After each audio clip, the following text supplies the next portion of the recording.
Mike, Illinois. Go ahead. Hello. Well, he does have the power of the veto. That's true. You know. And as far as all this thing with health care, well, first off, you're wasting a bunch of time because the mandate is in the hands of the Supreme Court, and we'll just have to see how they rule on it. Hold on a second. Just tell me where under Article 3 they have the interpretive power. The case is sent to the Supreme Court. The Supreme Court decides it. Okay, the Supreme Court, does the Supreme Court have the power to interpret the Constitution?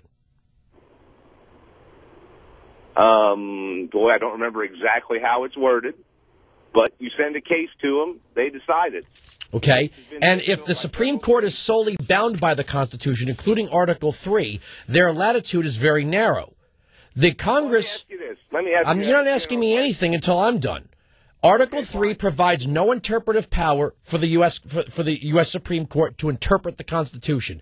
They get the piece of legislation. They either say that the Congress and the President have the power or they don't. Now, before it even gets to the Supreme Court, you tell me where the authority lies for the Congress to pass Obamacare.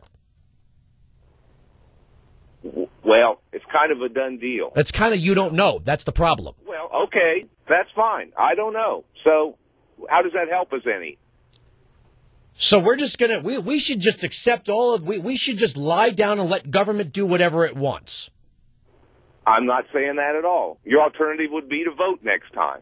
You know, and I hope a lot more people do. But the fact of the matter, regardless of who you elect, sir, regardless of who you elect, the powers of government do not change unless the Constitution is amended. We don't live in a democracy. Well, the 14th Amendment can be interpreted pretty broadly. No, it can't. Do you want me to read it to you? Well, can I ask you a couple questions now? Yeah, you can't. Look, you can ask me whatever you want. Look, you're entertaining the rest of the audience because you're laughing at me because I actually have the Constitution in front of me, and you've never read it. So go ahead. Oh, actually I have, but I'm driving. So okay, well, go ahead. Ask me whatever you want. Go ahead. You know, I mean, when I look at D.C. versus Heller, the Supreme Court got that one pretty much spot on. When I look at Walmart versus Dukes, you know, in terms of the tight interpretation on a class action lawsuit, I think they got that pretty much spot on.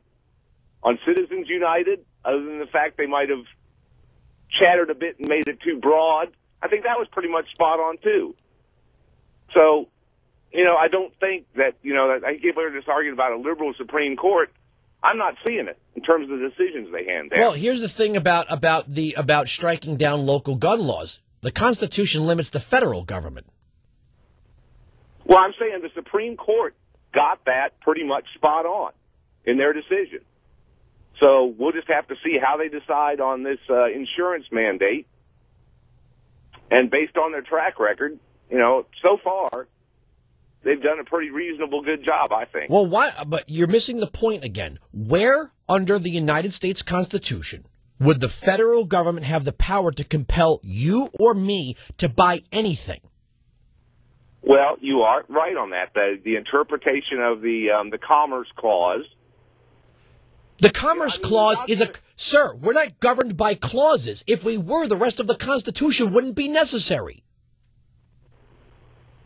Well, you know, the Supreme Court is there. You keep saying the Supreme Court. Thank you very much for the call. You clearly don't know what the Supreme Court is there for. 1-866-95-PATRIOT. This is the problem that we're facing. Well, the clause. There's a clause. There's a clause. If we were governed by clauses, then the Constitution would have been one line. The federal government has the power to do whatever it wants, end of story. That would be it. There'd be no point in having a 10th Amendment. There would be no point in having language, shall not. There would be no point in saying, this is a power of Congress, not the president. There'd be no point. There'd be no point to the amendment process.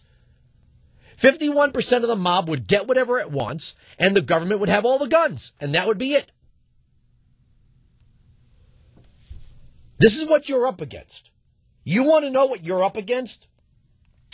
This is one funny thing. This is where I give credit to the progressive movement in this country.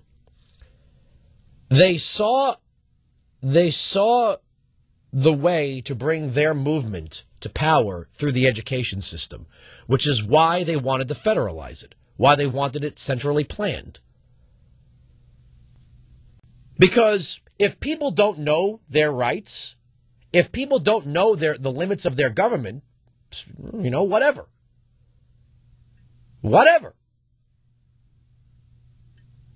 Even if you had the most, but here's the thing about a constitutional republic, it wouldn't matter.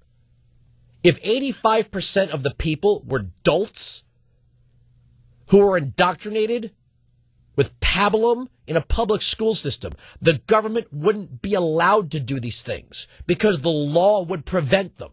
The law is the Constitution. Even if people agree with a constitutional overstep, it's still a constitutional overstep and thus illegal. There's no question here. This is what I find amazing.